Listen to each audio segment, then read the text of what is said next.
श्रीमते रामानुजाय नमः। श्रीमते निगमान्त महादेशिकाय नमः। श्रीमते आदिवंशटकोपयतीन्द्र महादेशिकाय नमः। यः पिबं सततं रामचरितामृतसागरम् अदुष्टस्तं मुनिं वन्दे प्राचेसनकल्मषम्.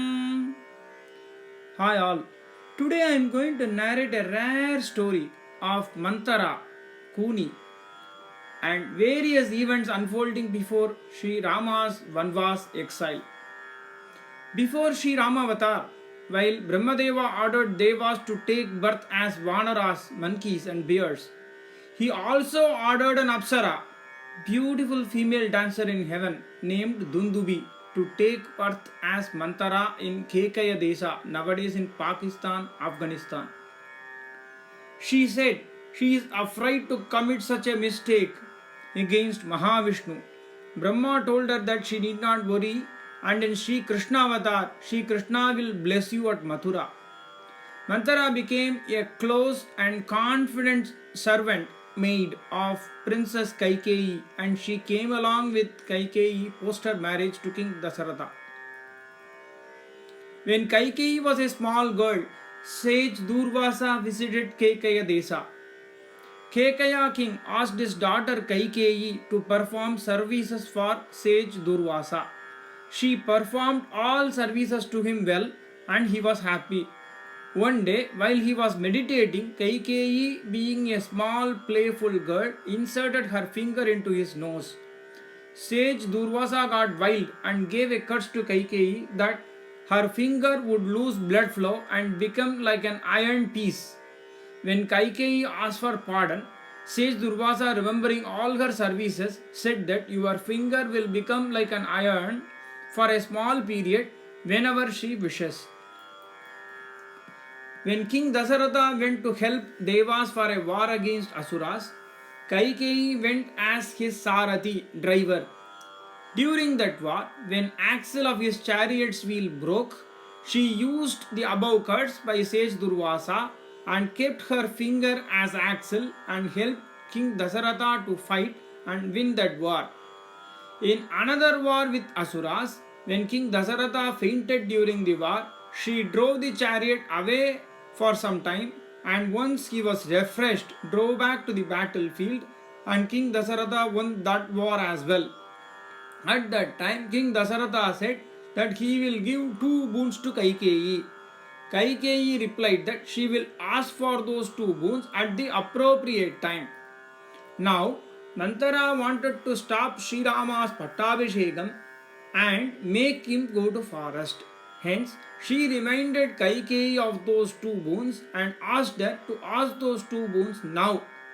Initially, Kaikeyi was actually happy hearing news of Sri Rama's Pattabhishekam, but Mantara gradually convinced her by telling a variety of points that Sri Rama should be sent to forest and Bharata should become the king. Based on the influence of Mantara, Kaikeyi requested the 2 boons from King Dasaratha. King Dasaratha was shell-shocked, and he pleaded to Kaikeyi not to ask these as boons. But Kaikeyi was adamant on those 2 boons. She ordered her servant maids to get Sumantra. Sumantra came, and he was shocked to see the state of King Dasaratha lying on the floor. Kaikeyi ordered Sumantra to get Sri Rama.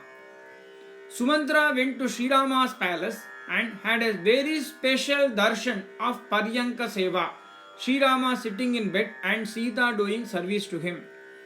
Even Brahma or Shiva or Indra get such Seva of Mahavishnu after lots of prayers and penance. Sumantra was so lucky to get such a darshan. He conveyed Kaikeyi's message. Sri Rama went to Kaikeyi's palace.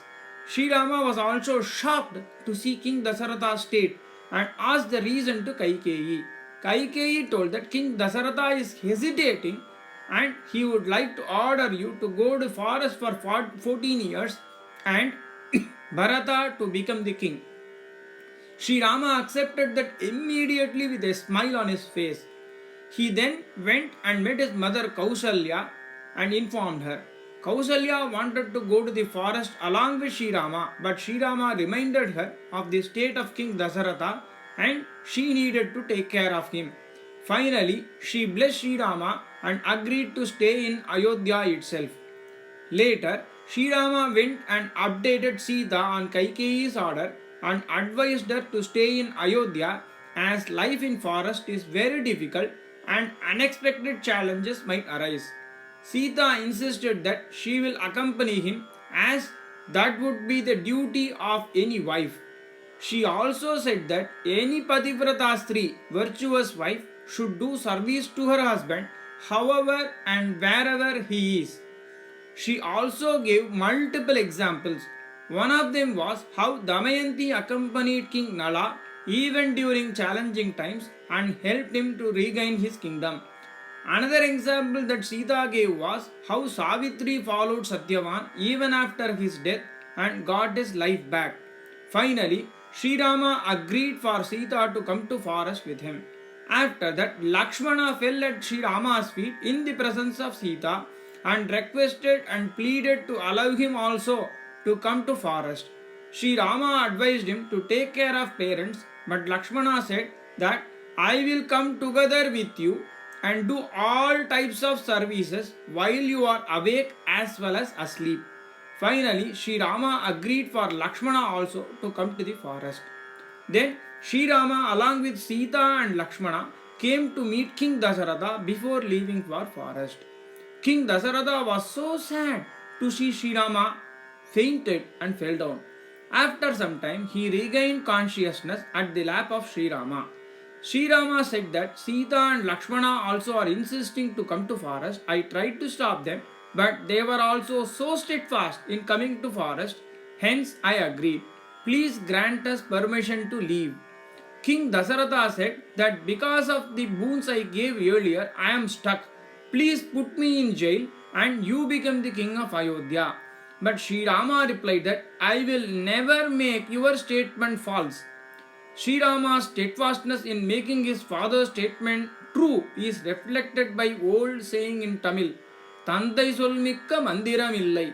Meaning of the Tamil saying is, for a son or daughter, following, obeying as per their father's words are more important than chanting any mantra.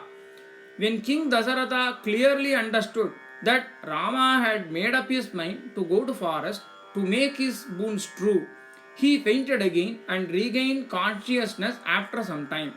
Sumantra was very angry at Kaikeyi and told that you have got this bad behavior from your mother and narrated an old incident between Kaikeyi's parents. Kaikeyi's father, King Ashwapati, did service to a rishi who came to his palace. That rishi became very happy at the sincere service of Ashwapati and gave a rare boon that he can understand the languages of animals and insects, but if he tells that to anyone else, he will die immediately. Many years later, once King Ashwapati, hearing conversation between ants, started laughing. Kaikeyi's mother asked him the reason for his laugh. King Ashwapati told his wife that he laughed hearing a conversation between ants, but if he told anyone, he would die immediately. Kaikeyi's mother said that he has to tell her about that conversation. She does not care whether he stays alive or dies. King Ashwapati requested for some time from his wife. He was concerned and reached out to the same Rishi. Rishi said that if you convey the conversation between ants, you will die for sure. Rishi also said that you need not worry about such a wife who does not care for your life even if she goes anywhere or dies. Kaikeyi did not worry about Sumantra's words and she went and got 3 sets of wooden strip film based clothing that is normally used by rishis in the forest. Sri Rama and Lakshmana wore that and Sita did not know how to wear that and tried to wear that. Sri Rama went and helped her wear that wooden wear on top of her silk saree. Looking at this, sage Vasishtha got angry and he questioned Kaikeyi, how can you give this wooden garment to Sita? Your boon is only for Sri Rama to go to the forest. You cannot expect Sita to use this wooden garment. She, as a wife, needs to be there with Sri Rama for him to perform various homas, etc. But there cannot be any restriction for Sita to wear only wooden garment. That's the story of various events that led to Sri Rama's Vanvas. Thank you all. We can meet again in a few days to hear on Nala and Damayanti's story and how she was together with Nala during tough times and helped him to regain his kingdom back. Stay tuned.